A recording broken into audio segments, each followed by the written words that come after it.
లూకా సువార్త 24వ అధ్యాయము 50-51 వచనాలు. ఆయన బేతనియ వరకు వారిని తీసుకొని పోయి చేతులెత్తి వారిని ఆశీర్వదించెను. వారిని ఆశీర్వదించుచుండగా ఆయన వారిలో నుండి ప్రత్యేకింపబడి పరలోకమునకు ఆరోహణుడాయను. సమీపింపరాని తేజస్సులో ఆయన మాత్రమే వసించుచు అమరత్వము గలవారయున్న దివ్య లక్షణాలు కలిగినటువంటి దేవాది దేవునికి మహిమయు ఘనతయు కీర్తియు ప్రభావములు యుగ యుగములు ఆయనకే కలుగునుగాక. ఆమేన్. మన ప్రభువు అయినటువంటి యేసుక్రీస్తు వారి పరిశుద్ధమైనటువంటి నామములో మీ ఎల్లరకు కృపా సమాధానములు, మేఘమెక్కు భాగ్యము, మీ ఆత్మలకు రక్షణ, మనస్సులకు నెమ్మది, శరీరానికి స్వస్థత అనుగ్రహించి బలపరచి ప్రభు రాకకు అనంత జీవమునకు మిమ్మల్ని సిద్ధపరచును గాక. ఆమేన్. ప్రభునందు ప్రియులరా, ఈ బైబిలు దేవుడిచ్చినటువంటి అద్భుతమైన బహుమానం. ప్రపంచములో ఏ గ్రంథానికి ఈ పేరు వ్రాయబడలేదు. బైబిలు ఒక్క గ్రంథానికి మాత్రమే ఈ టైటిల్ ఉంది, పరిశుద్ధ గ్రంథం. ఈ బైబిల్లో 1189 అధ్యాయాలు ఇందులో ఉన్నవి. 66 గ్రంథాలు ఈ బైబిల్లో ఉన్నవి. జరిగిపోయిన కాలమును గూర్చి, జరుగుచూ ఉన్న కాలమును గూర్చి, జరగబోయే కాలమును గూర్చి చాలా వివరముగా తెలియచేసే గ్రంథము బైబిలు. ఈ బైబిల్లో ప్రధానమైన వ్యక్తి యేసుక్రీస్తే. ఈ బైబిల్ చదువుతున్నారు అంటే యేసు ప్రభుని గురించి మీరు చదువుకుంటున్నారు. ఈ బైబిల్ వింటున్నారు అంటే యేసు ప్రభుని గురించి వింటున్నారు. అసలు యేసు ప్రభు ఎవరు? యేసు ప్రభుని గురించి చదివేది, వినేది అవసరమా? చాలా అవసరం. ఎందుచేతనంటే ఈ సృష్టి యేసు ద్వారా కలిగింది కనుక. కలిగి ఉన్నదేదియు ఆయన లేకుండా కలుగలేదు. ఈ భూమి ఆకాశాలు యేసు నిర్మాణం చేశారు, సృష్టించారు. యేసు ప్రభు సృష్టికర్త. ఏలయనగా ఆకాశమందునవియు భూమి అందునవియు దృశ్యమైనవి కాని అదృశ్యమైనవి కాని, అవి సింహాసనములైనను ప్రభుత్వములైనను ప్రధానులైనను సర్వమును యేసు ద్వారా కలుగు చేయబడింది గనుక యేసును గూర్చి ఖచ్చితంగా నేర్చుకోవాలి. ఎవరైనా కానీ ప్రభుని గూర్చి చదవట్లేదు, నేర్చుకోవట్లేదంటే వాడు చేసేది పొరపాటు. మీ నాన్నగారు గూర్చి, మీ అమ్మగారు గూర్చి నీకు తెలియాలి. ఓవేళ మీ నాన్నగారు చనిపోతే మీ నాన్నగారు ఎలాగుండేవారో మీ పెద్దవాళ్ళని అడిగి కనుక్కుంటావు. ఎలా ఉండేవాడు మా నాన్న? మా నాన్న ఫోటో ఎక్కడైనా ఉందా? మా నాన్న ఫోటో నేను చూడాలి. ఎందుకయ్యా మీ నాన్న గురించి? ఎందుకంటే మా నాన్న కాబట్టి అంటావు. దేవుడు ఎవరో తెలుసుకునేటువంటి ఆశ నీకు ఉండాలి. యేసు ప్రభు ఎవరంటే సృష్టికర్త. అందుకనే యేసు వారు సిలువలో వేలాడే కాలములో సూర్యుడు అదృశ్యుడయ్యాడు. సృష్టికర్త కాబట్టి. యేసువారు చనిపోతే భూమి వణికింది, ఆయన సృష్టికర్త కాబట్టి. బండలు పగిలాయి, ఆయన సృష్టికర్త కాబట్టి. సృష్టిలో ఇట్లాంటి వింతలు జరిగాయంటే యేసునాథుడు సృష్టికర్త. యేసునాథుడు సృష్టికర్తే కాకుండా పాప విమోచకుడు. ఈ లోకములో ఎన్ని పుణ్యయాత్రలు చేసినా కానీ, ఎన్ని రకాల దాన ధర్మాలు చేసినా కానీ నీ పాపాలు పోవు. నీ పాపాన్ని తీసివేసేది, పాపము లేకుండా చేసేది ఏమిటంటే యేసు రక్తము. యేసు రక్తము ప్రతి పాపము నుండి మనలను పవిత్రుడుగా చేయును. పాప విమోచకుడు యేసు క్రీస్తు ప్రభువు గనుక యేసును గూర్చి నువ్వు తెలుసుకోవాలి. మూడోది ఏమిటంటే యేసునాథుడు మోక్షానికి మార్గం. యేసునాథుడు చెప్పారు, నేనే మార్గము, సత్యము, జీవం, నా ద్వారానే మోక్షం. యేసు నమ్మకపోతే మోక్షము లేదు. యేసునాథుడు మోక్షాధిపతి కనుక యేసును గురించి ఖచ్చితంగా తెలుసుకోవాలి. యేసునాథుడు ఈ లోకములో కన్యకా గర్భముగా జన్మించి 33.5 సంవత్సరాల కాలము జీవించి అనేక బోధలు చేసి అనేక కార్యాలు చేసి సిలువ వేయబడి చనిపోయి సమాధి చేయబడ్డారు. యేసునాథుడు అన్నారు, 3వ దినము లేస్తాను అన్నారు. నేను 3వ దినము లేస్తాను అని చెప్పిన ప్రకారంగానే 3వ దినము యేసు లేచారు. లేచిన తరువాత 40 దినముల వరకు అనేక మందికి కనిపించి ఒలీవల కొండపై శిష్యులు చూస్తుండగా పరమునకు ఆరోహణమయ్యారు. పరమునకు వెళ్ళిపోతూ యేసునాథుడు చేసినటువంటి కొన్ని పనులను గూర్చి మీకు చెప్పాలని భావిస్తున్నాను. మొదటి పని ఏమిటంటే చేతులెత్తి వారిని ఆశీర్వదించెను. దేవునికి ఇష్టమైంది ఏమిటంటే ఆశీర్వదించడం ఇష్టం. కొంతమంది శపిస్తూ ఉంటారు, కీడు కోరుతారు. కానీ దేవుడైతే ఆయనకి ఇష్టమైనది ఏమిటంటే మేలు చేయటం ఆయనకి ఇష్టం. ఆదికాండం 1వ అధ్యాయం 28వ వచనములో దేవుడు వారిని ఆశీర్వదించెను. ఎట్లనగా మీరు ఫలించి అభివృద్ధి పొంది విస్తరించి భూమిని నిండించి దానిని లోపరుచుకొనుడి. గమనించే మాట ఏమిటంటే దేవుడు నరులను ఆశీర్వదించినట్లుగా ఈ వచనములో మనం చూస్తున్నాం. అలాగే ఆదికాండము 9వ అధ్యాయము 1వ వచనములో మరియు దేవుడు నోబగును అతని కుమారులను ఆశీర్వదించి మీరు ఫలించి అభివృద్ధి పొంది దేవుడు ఏం చేస్తున్నారు? నోబగు కుమారులను ఆశీర్వదిస్తున్నారు, దీవిస్తున్నారు దేవుడు. అలాగే ఆదికాండం 12:2 వచనాన్ని కూడా నిన్ను గొప్ప జనముగా చేసి నిన్ను ఆశీర్వదించి దేవుడు అబ్రాహాముతో చెబుతున్నారు, అబ్రామా నిన్ను ఆశీర్వదించి నీ నామమును గొప్ప చేయుదును, నీవు ఆశీర్వాదంగా ఉందువు. నేను నిన్ను ఆశీర్వదించి నిన్ను ఆశీర్వాదంగా చేస్తా. ఆదికాండము 24వ అధ్యాయం 1వ వచనాన్ని చూస్తే అన్ని విషయములలోనూ యెహోవా అబ్రహామును ఆశీర్వదించెను. దేవుడట అబ్రహామును అన్ని విషయాల్లో ఆశీర్వదించారట. 35వ వచనములో యెహోవా నా యజమానుని బహుగా ఆశీర్వదించెను గనుక అతడు గొప్పవాడాయెను. ఏం చేశారట?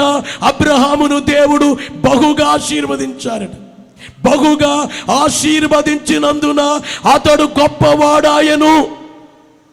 అందరు వినాలి, మీరు చాలా గొప్పవాళ్ళు అవ్వాలంటే దేవుడు మిమ్మును ఆశీర్వదించాలి. దేవుడు మిమ్మును ఆశీర్వదిస్తే మీరు గొప్పవాళ్ళు అవుతారు. అసలు ఆశీర్వదించాలంటే ఆశీర్వదించి ఆయన గూర్చి నీకు అర్థం అవ్వాలి. అందుకే ప్రసంగం బాగా వినకపోతే ఆశీర్వాదం ఉండదు. ఇంకా దేవుడు అబ్రహామును అన్ని విషయాల్లో ఆశీర్వదించినట్లుగా చూస్తున్నాం. ఆదికాండము 17వ అధ్యాయము 6వ వచనములో చూస్తే నీకు అత్యధికముగా సంతానము కలుగజేసి నీలో నుండి జనములు వచ్చినట్లు నియమించుదును, రాజులను నీలో నుండి వచ్చేదను. గమనించే మాట ఏమిటంటే దేవుడి వచనములో అబ్రాహాము సారాల విషయములో చెప్పేది ఏమిటంటే నీకు సంతానాభివృద్ధి కలుగజేస్తాను, నీలో నుంచి జనాలు వస్తారు, రాజులు వస్తారు. దేవుని ఆశీర్వాదం. అలాగే దేవుని యొక్క వాక్యములో ఆదికాండము 24:31 వచనములో లాబాను యెహోవా వలన ఆశీర్వదింపబడిన మేనమామింటికి వెళుతున్నాడు. మేనల్లుడు వెళ్ళగానే లాబానంటున్నాడు, అల్లుడు చూచంటున్నాడు, యెహోవా వలన ఆశీర్వదింపబడిన వాడా లోపలికి రమ్ము. నీవు బయట నిలవనేలా, బయట ఎందుకు నిలబడ్డావు? నీవెవరు అంటే యెహోవా వలన ఆశీర్వదించబడిన వ్యక్తివే నీవు. బోలో యేసు మహారాజుకు. ఆదికాండము 25వ అధ్యాయము 11వ వచనములో చూస్తే అబ్రహాము మృతి పొందిన తరువాత దేవుడు అతని కుమారుడగు ఇస్సాకును ఆశీర్వదించెను. వినాలి, అబ్రాహాము చనిపోయాడు. అబ్రాహాము చనిపోయిన తరువాత అబ్రాహాము కుమారుడైనటువంటి ఇస్సాకును దేవుడు ఆశీర్వదిస్తున్నారు. మీ నాన్నగారిని ఆశీర్వదించాను చాలు అంటలేదు, నిన్ను ఆశీర్వదిస్తున్నాను. అలాగే మిమ్మల్ని దీవించే దేవుడు మీ పిల్లల్ని దీవించాలి, మీ పిల్లల్ని ఆశీర్వదించాలి. దేవా నాకును నా పిల్లలకును ఆశీర్వాదం. అసలు మనకంటే ముందు పిల్లల కొరకు అడుగుతాం మనం. దేవా మా పిల్లల్ని దీవించండి, నేనేమైపోయినా కానీ పర్లేదు, నా పిల్లలు బాగుండాలి, వారిని దీవించండి. నేను కష్టపడినా పర్లేదు, చెమట కార్చిన ఎండలో పనిచేసినా పర్లేదు, పిల్లలు మాత్రం దీవించబడాలి. ఇస్సాకును దేవుడు ఆశీర్వదించినట్లుగా చూస్తాం.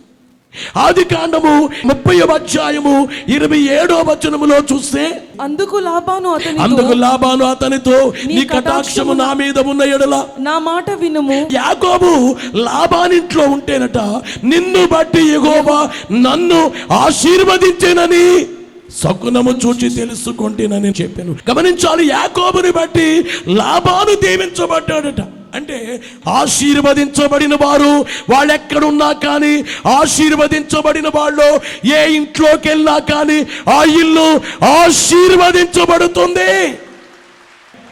బోలో యేసు మహారాజుకు.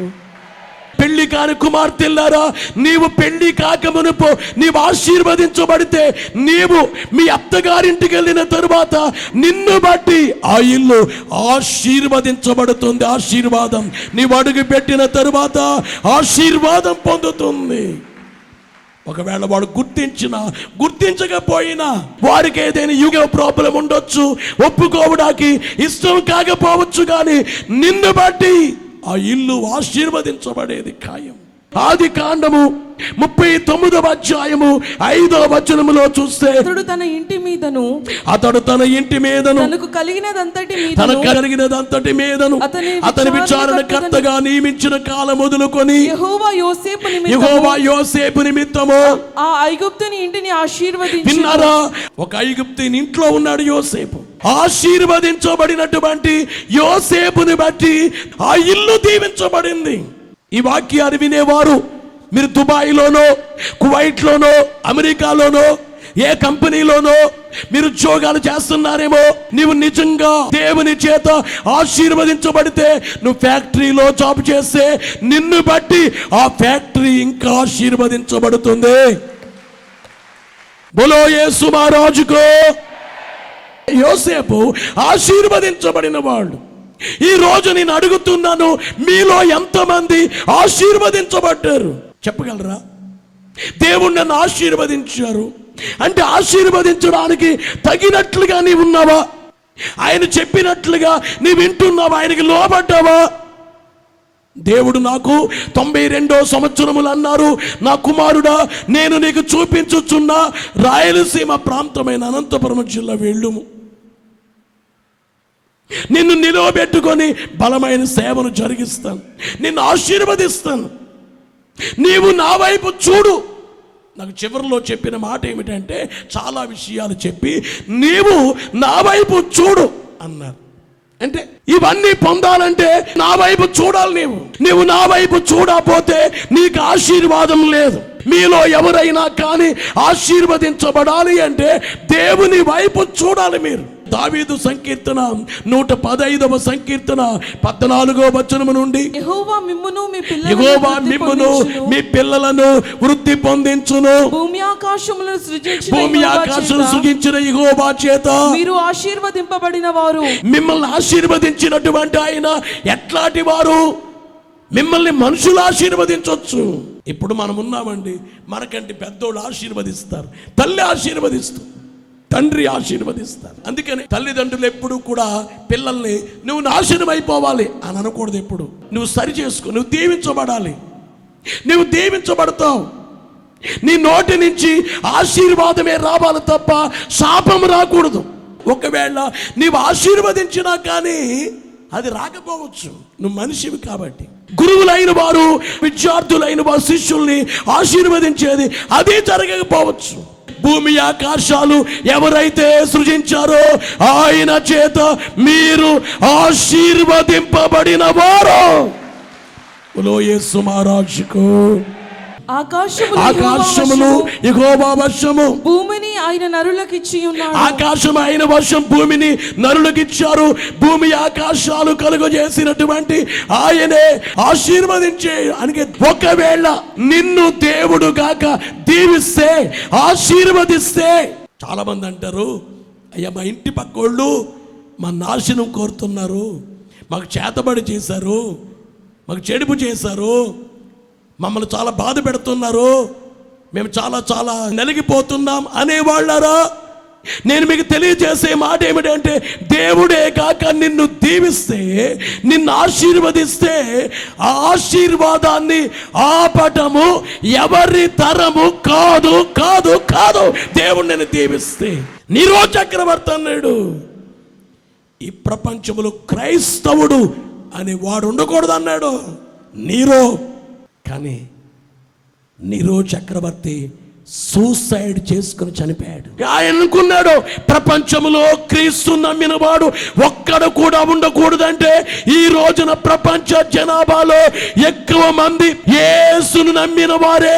సంఖ్యకు ఎక్కువ, సాగుటకు ఎక్కువ, వివరాలకు ఎక్కువ, రచనకు ఎక్కువ, రాజ్యాలకు ఎక్కువ, గమనమునకు ఎక్కువ, సంఖ్యకు ఎక్కువ, సాగుటకెక్కువ, వివరాలకెక్కువ. సంఖ్యలో ఎక్కువ, సాగటములో ఎక్కువ, వివరాల్లో ఎక్కువ, రచనకు ఎక్కువ, రాజ్యాలకెక్కువ.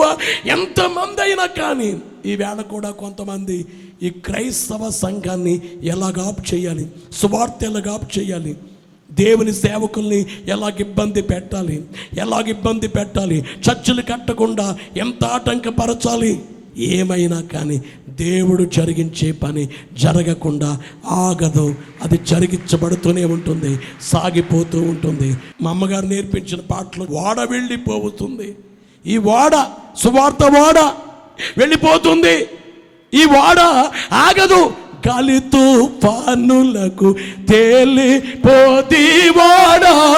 గాలి తుఫానులకు తేలిపోతీవాడా,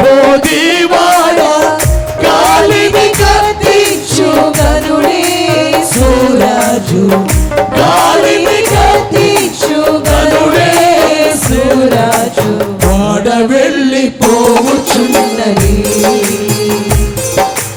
వాడ వెళ్ళిపోవచ్చున్నది. స్వార్థ అనే వాడ, రక్షణ అనబడే వాడ వెళ్ళిపోతుంది. కానీ ఎన్ని ఆటంకాలు! నీరో చక్రవర్తి, డొమిషియన్ చక్రవర్తి, రాజులు ఎంతమంది! అలాగే ఈ రోజున మన దేశంలో కూడా ఎవరైనా కానీ క్రీస్తును గూర్చిన స్వార్థ ఆపు చేయాలనుకుంటే ఆగనే ఆగదు, సాగుతూ వెళ్ళిపోతుంది, సాగుతూ. ఎందుకంటే ఆయన వెళ్ళిపోతూ ఆశీర్వదించి వెళ్ళారు. దీవించి శిష్యులను దేవలోకమేగినావు, దీవించి శిష్యులను దేవలోకమేగినావు, రక్షకానా వందనాలు, శ్రీ రక్షకానా వందనాలు. బోలో యేసు మహారాజుకో. ఇప్పుడు చెప్పండి, దేవుడు వెళుతూ వెళుతూ ఏం చేస్తారు చెప్పండి? మనం ఎప్పుడైనా కానీ పలానా వాళ్ళు మా ఇంటికి వచ్చి వెళతా పలాంది ఇచ్చారు అంటారు, లేదా మా నాన్నగారు నాకు అది ఇచ్చారంటారు, అది నా గుర్తు అంటారు. యేసునాథుడు వెళుతూ వెళుతూ ఇచ్చింది ఏమిటంటే, ఇదిగో మిమ్మల్ని ఆశీర్వదించి వెళుతున్నాను, మిమ్మల్ని దీవించి వెళుతున్నాను. దీవించి శిష్యులను దేవలోకం, ఈవేళ క్రైస్తవ సంఘానికి దేవుడిచ్చినటువంటి దీవెన ఉంది కనుక సంఘము పాడు కాదో, సంఘము నాశనము కాదో దేవుడు దీవించారు. బోలో యేసు మహారాజుకు. దేవుడు మొదటిగా చేసిన పని ఆశీర్వదించారు. ఈవేళ మీ అందరికీ చెప్పేది ఏంటంటే, నువ్వు నిజంగా నీ పాపాన్ని ఒప్పుకొని, నీ హృదయంలో ఉండే పాపాన్ని యేసు రక్తముతో కడిగేసుకుని, దేవా నేను పాపిని, నన్ను క్షమించు, నేను దోషిని, నన్ను క్షమించు, అపరాధిని, నన్ను క్షమించు, నేను చచ్చిన వ్యక్తిని, నన్ను క్షమించు, నేను దేవునికి దూరస్తుణ్ణి, నన్ను క్షమించు, నేను చీకటి అయి ఉన్నాను, నన్ను క్షమించుమని. అందుకే 7 మెట్లు ధ్యానములో మొదటి మెట్టు దేవుని తలంచుకొని, రెండో మెట్లు పాపమును ఒప్పుకునే మెట్టు దేవా నన్ను క్షమించు అని హృదయపూర్వకంగా నీవు అడిగితే దేవుడు నిన్ను ఆశీర్వదిస్తారు. బోలో యేసు మహారాజుకు. ఆశీర్వాదించుట నీ శక్తి ఇష్టము, ఆశీర్వాదించుట నీ శక్తి ఇష్టము, ఆశీస్సు పొందుట నా శక్తి ఇష్టము, ఆశీస్సు పొందుట నా శక్తి ఇష్టము. యేసు ప్రభువా మారిత బోధకుండా, యేసు ప్రభువా మారిత బోధకుండా. బోలో యేసు మహారాజుకు. దేవుడు చేసిన కార్యం ఏమిటంటే ఆశీర్వదించారు. కాబట్టి ఆయనకి ఇష్టం ఏమిటంటే ఆశీర్వదించటం. దేవుని సేవకులు ఎప్పుడు కూడా సంఘాన్ని శపించకూడదు. దేవునికి ఆశీర్వాదం ఇష్టం, మనకు కూడా ఆశీర్వదించేదే ఇష్టం. నువ్వు శపిస్తున్నావంటే ఆయన దారిలో లేవు. గమనించే మాట, దేవునికి ఇష్టమైంది ఆశీర్వాదం. ఇక రెండవదిగా ఏమిటంటే, దేవుడు వారిని ఆశీర్వదించి, లూకా సువార్త 24:50-51 వచనాల్లో ఆశీర్వదించెను. వారిని ఆశీర్వదించుచుండగా ఆయన వారిలో నుండి ప్రత్యేకింపబడి పరలోకమునకు ఆరోహణుడాయెను. గమనించే మాట ఏమిటంటే, ప్రత్యేకించబడ్డారు. వారి మధ్య ఉన్నారు ప్రభు, వారిని దీవిస్తున్నారు. కానీ వారిలో నుంచి ప్రత్యేకించబడి యేసు ఒక్కరే పరలోకానికి ఆరోహణమయ్యారు. బోలో యేసు మహారాజుకు. దేవునికి ఇష్టమైన కార్యం ఏమిటంటే వేరు చేయటం. ఆయనకి ఇష్టం. వేరు చేయడం అంటే భార్యాభర్తలు వేరు చేయడం కాదు, అన్నదమ్ములు కాదు. అబ్రాహాము కుటుంబములో నుంచి వేరు చేసినట్లుగా, అబ్రామా నీ కుటుంబంలో నుంచి నేను వేరు చేస్తున్నాను, నీ కుటుంబం నాకు తగినట్లుగా లేదు, నీవు నాకు తగినట్లుగా ఉన్నావు కాబట్టి నేను వేరు చేస్తున్నాను. లోతు నుంచి అబ్రాహాముని వేరు చేశారు, ఎలీషా నుండి ఏలియాను వేరు చేశారు, ఐగుప్తు దేశములో నుండి ఇశ్రాయేలీయులను వేరు చేశారు. ఇశ్రాయేలీయుల్లో అహరోను కుమారులను దేవుడు ప్రత్యేకపరిచారు. మోయాబులో నుంచి రూతును వేరు చేశారు. సువార్త నిమిత్తము ఆనాటి కాలంలో చేపలు పట్టేవారిని ప్రత్యేకపరిచారు. అలాగే పౌలు గారిని ప్రత్యేకపరిచారు. అలాగే బైబిల్ చెప్పేది ఏమిటంటే అవిశ్వాసుల నుంచి విశ్వాసుల్ని వేరు చేస్తారు. యేసునాథుడు వారిలో నుంచి ప్రత్యేకించబడ్డారు. రేపు యేసయ్య రాకడ వచ్చినప్పుడు ఇద్దరు తిరగలు విసురుతారు. అందులో ఒకరేమో పైకి వెళ్ళిపోతారో, ఒకరు మిగిలిపోతారు. ఇద్దరు మంచం మీద ఉన్నారో, ఒకరు మిగిలిపోయారో, ఒకరు వెళ్ళిపోయారు.